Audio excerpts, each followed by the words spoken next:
अजीत पवार ने मालेगांव सहकारी चीनी मिल चुनाव में की जीत, शरद पवार को दी कड़ी टक्कर। महाराष्ट्र के उप मुख्यमंत्री और एनसीपी प्रमुख अजीत पवार ने सहकारी चीनी मिल चुनाव में जोरदार वापसी की है। रविवार को बारामती के मालेगांव क्षेत्र में हुए चुनाव में अजीत पवार के नेतृत्व वाला नीलकंठेश्वर पैनल ने आसानी से जीत हासिल कर सियासी परिदृश्य में बड़ा कदम रखा है। ये पहली बार है जब 1984 के बाद अजीत पवार ने सहकारी चीनी मिल चुनाव में हिस्सा लिया और जीत हासिल की। मालेगांव सहकारी चीनी मिल का चुनाव राजनीतिक दृष्टि से बहुत महत्व रखता है, क्योंकि यहाँ दो दिग्गज नेता अजीत पवार और उनके चाचा शरद पवार के समर्थित पैनलों के बीच कड़ी टक्कर देखी गई। अजीत पवार का नीलकंठेश्वर पैनल इस चुनाव में प्रमुख था, जबकि शरद पवार की तरफ से गठित बलिराजा सहकार पैनल और चंद्रराव टावरे के नेतृत्व वाला सहकार बचाव पैनल भी चुनाव में मैदान में थे।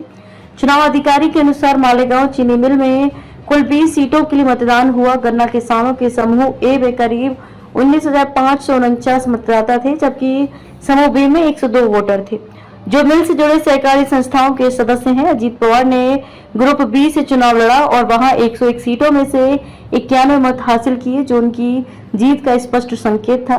मालेगांव चीनी मिल की सत्ता पर लंबे समय से कब्जा बनाए रखने वाले नीलकंठेश्वर पैनल ने शुरू से ही मजबूत बढ़त बनाए रखी और कई सीटों पर कब्जा जमाया।